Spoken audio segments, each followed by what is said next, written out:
Good afternoon, students.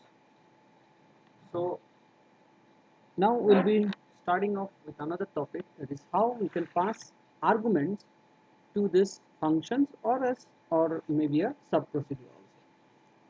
So I have already made this example ready. So you can see that we have, and this is a console application. So we have a module by the name module 1, and we need this class to explain you one particular concept, though we haven't started with the concept of class yet.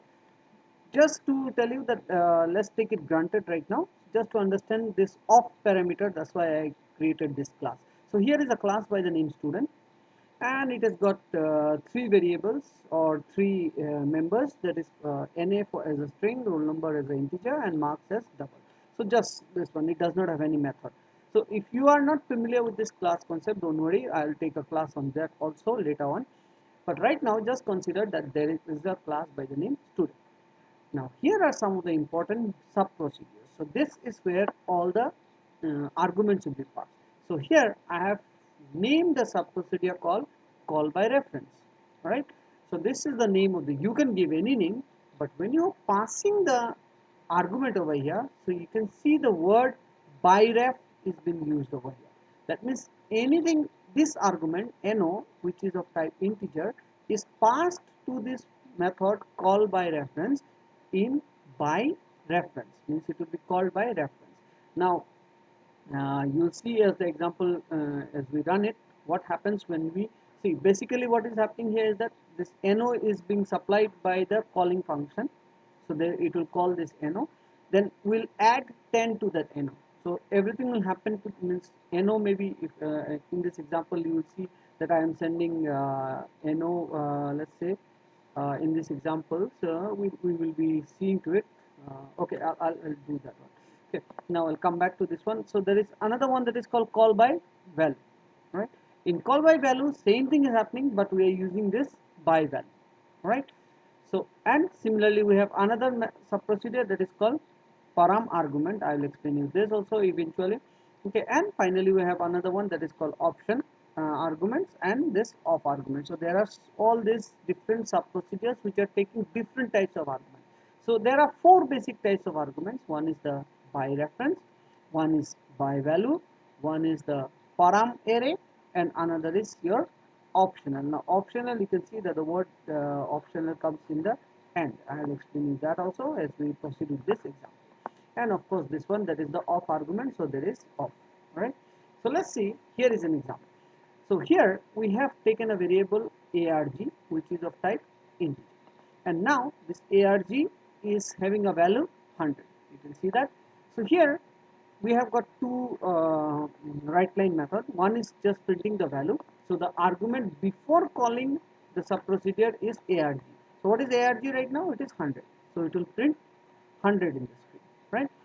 Then it calls this method, that is call by value, and then what it sends is this arg, which is actually 100.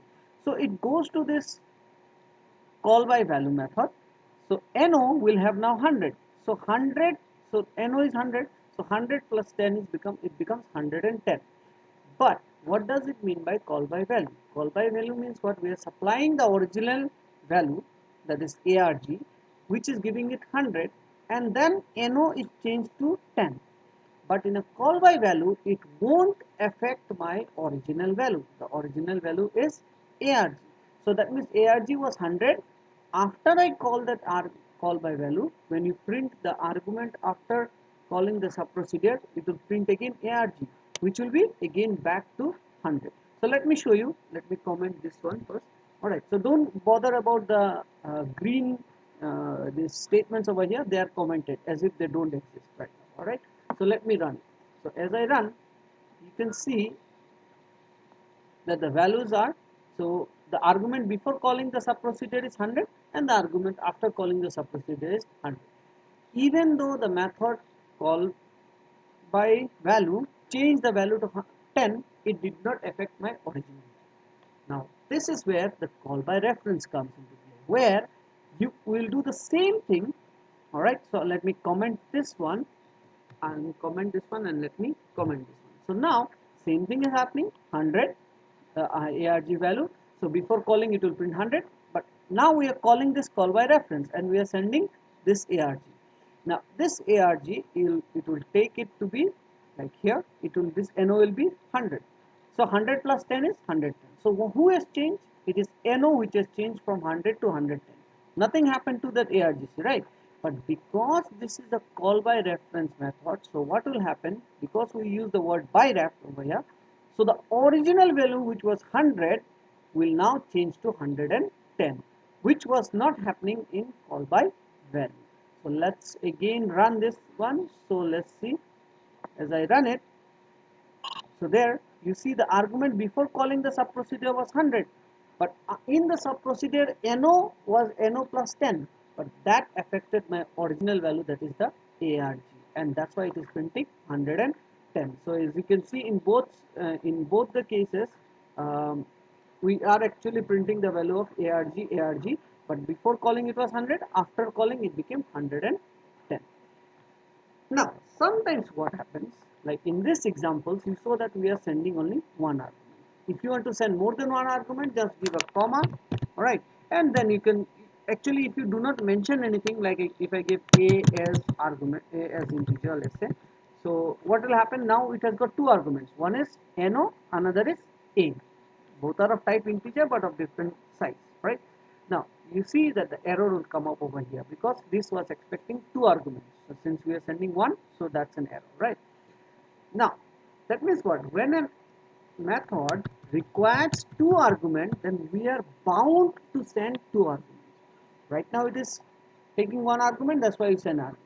In some case, what happens is that we don't know, like, okay, maybe there are two arguments that I want to send, but after that I don't know how many, one argument I want to send or I may not send, isn't it?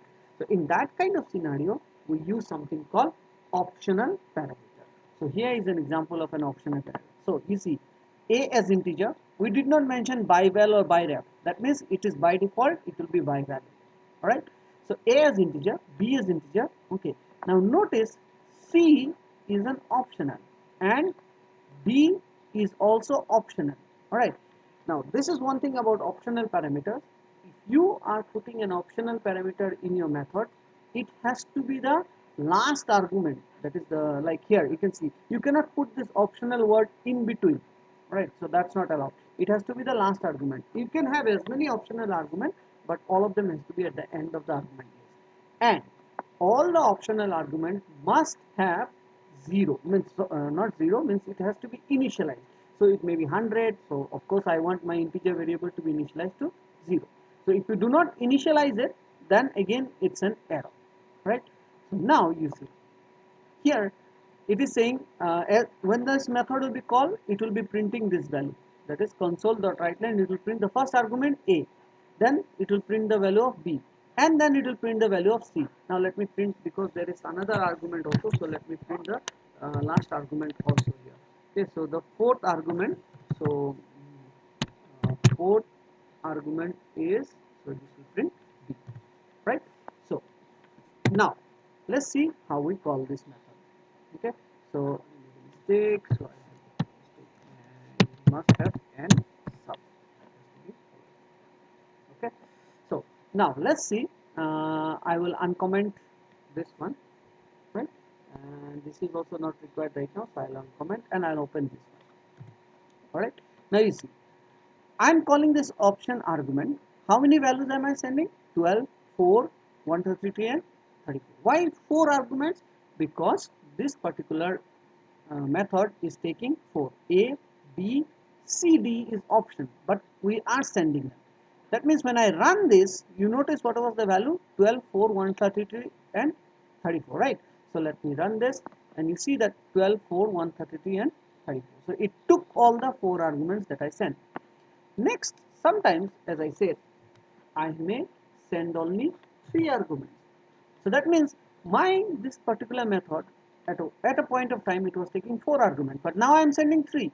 And then you see that it prints 3 arguments, the last one it prints 0 because the optional argument was initialized to 0.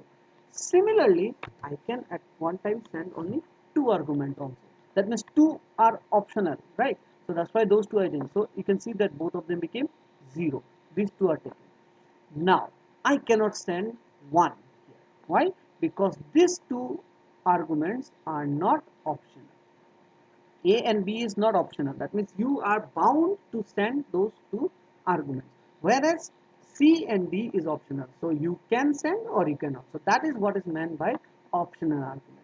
So in certain methods you would like to use them when you don't know that okay, two arguments are important, rest are not. Then you can decide on it. So you can make your method look like this. Another thing is that now in this case what happened is that we are bound to send two arguments and two are optional. So but in some case what may happen is that I may not know how many arguments I am going to send. Maybe one, maybe two, maybe three, maybe five. So we do not know how many arguments we are going to send. In VB you have an option that is called your param. Right? Now the param argument is actually by default it's an array. Right? So what happens with param is that you are indirectly sending an array. And remember that it's always when you send an array to any methods, it is called by reference. Alright. So now when you are sending this param, right? So this is an example. So you have to use the keyword param. Just like the word keyword optional is for optional and param is the keyword param array. Alright, is for your making a argument which will be of param type. Now what does this happens? Now notice I will again comment this one, right? Now you notice this param arguments I am sending 12, 45, 67, 56, 89. So how many? 1, 2, 3, 4, 5, right? So automatically, see here we did not mention any so-called how many numbers of arguments. We just mentioned an arrow. But there while calling we send 5 arguments. This method will automatically take 5 arguments, and if you have known this for each means to print each number in that array. So it is going to print those 5 arguments. So let me show you. So as I run, so 1245, so this one. Next time, if I am sending maybe like maybe I can send only till this, right?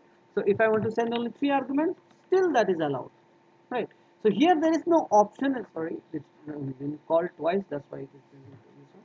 So if I run this one, so you see that it prints 3. If you want to send 1 argument, you can do that. If you want to send 100 arguments, you can still do that. Why? Because that's an array.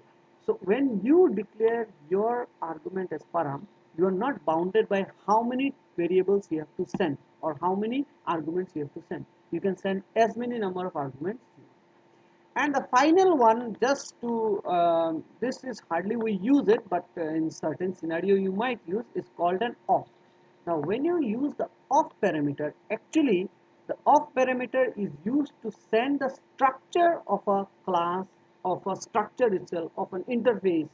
So if you want to send a structure of other your own data type, own customized data type like a class, interface, a structure itself, then you can use the off.